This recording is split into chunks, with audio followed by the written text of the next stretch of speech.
inside the $150 billion space station. Wherever you live, you've undoubtedly seen the International Space Station blinking silently across an inky black sky. As beautiful as this heavenly display is, it begs the question, what goes on inside? How are meal times for you?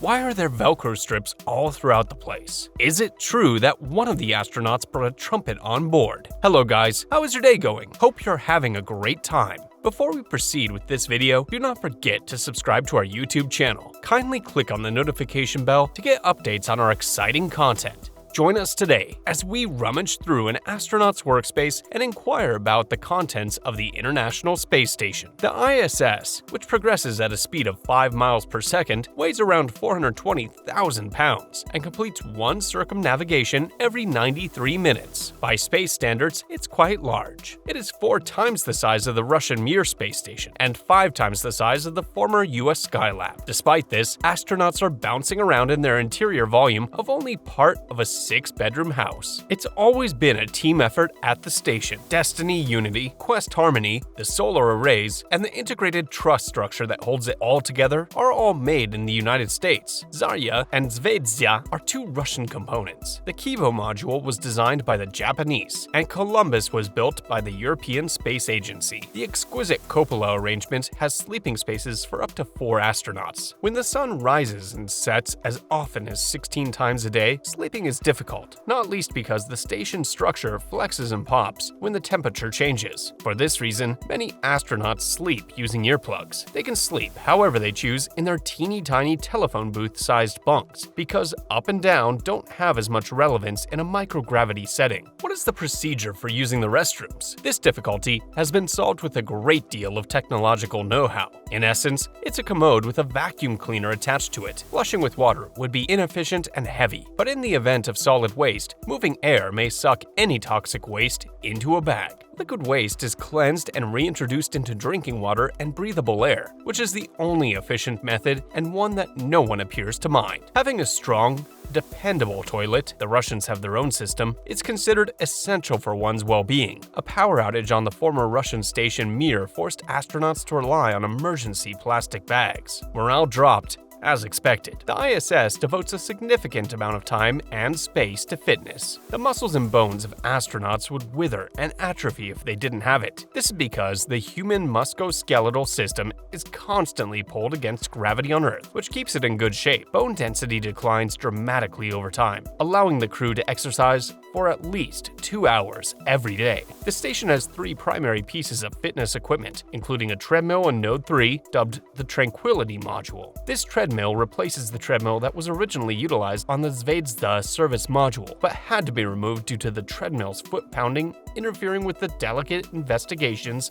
elsewhere in the station. A sophisticated vibration isolation device is included in the latest Tranquility treadmill. There's also an exercise bike without a saddle, because gravity eliminates the need for one, as well as the ARID, Advanced Resistive Exercise Device, which is a relatively new piece of equipment. ARID is a weightlifting gym in the Tranquility module that uses an ingenious system of vacuum tubes to produce resistance of up to 600 pounds. It can be used for more than simply deadlifts. Some astronauts utilize the ARID system to practice swimming in space, and America's Sunita Williams, an ISS inhabitant, even completed the first triathlon in orbit. Working exercise isn't solely for the purpose of preventing atrophy. Regular exercise also helps to reduce space snuffles, which occur when body fluids that are no longer tucked downward by gravity gather in the head. Approximately 3,000 experiments have been carried out on board to now. Hundreds of scientific publications have been published as a result of this work. As a result, progressions have been made in applications as diverse as 3D printing, natural catastrophe tracking, and cancer therapy testing. It's also a messy business. Take a look at how congested with equipment the Russian-built Zarya module, also known as the functioning cargo block, becomes, which resembles a neglected attic on Earth. The LSG, or Life Sciences glove box within the Japanese Kibo module, is a notable piece of science equipment on board. board. The LSG is utilized for a variety of purposes, including a delicate study into microbial life, which must be maintained apart from the crew quarters. NASA's Cold Atom Laboratory, or CAL, is also on board, where the conditions for synthesizing ultra-cold atomic states known as Bose-Einstein condensates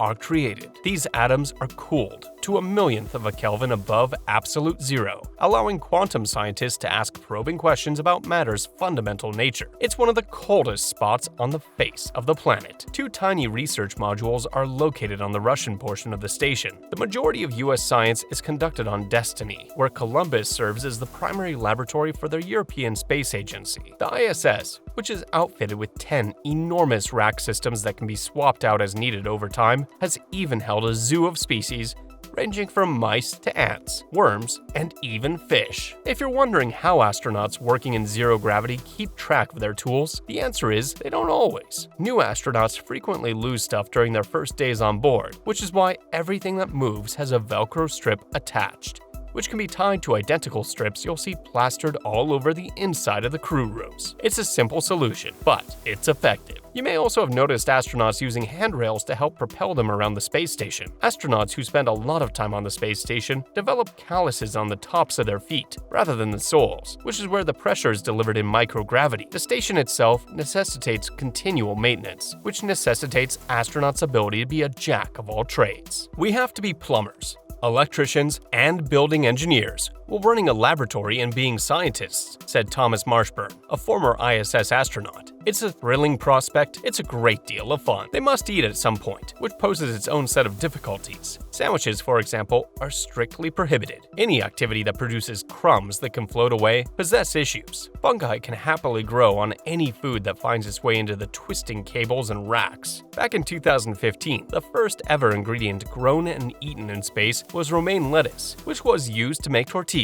Last year, after receiving the University of Colorado's groundbreaking freezer-refrigerator incubator device for gallery and experimentation, or FRIDGE for short, the astronauts' food conditions significantly improved. It has no shifting parts, so it's more reliable and it doesn't generate heat, as a typical Earth fridge does. Ionizing radiation is commonly used to treat meats, which ironically makes them healthier by prolonging their shelf life. Because moisture is a breeding habitat for harmful germs, most food is dehydrated. Food packs are usually opened with attached scissors, and cutlery is magnetic to keep it from drifting away. Salt and pepper are both liquids. Because gravity is required for convection currents to function, hot water or energy-intensive forced air convection is preferable. Smoothies are a decent bet, but the physics of flavor doesn't exactly work out in zero gravity, apparently lowering enjoyment and general morale. However, when you get to gaze out of the station's magnificent cupola at the hazy blue planet below during downtime, it seems like a fair trade-off, and the crew does get to enjoy a variety of leisure activities. Satoshi Furukawa,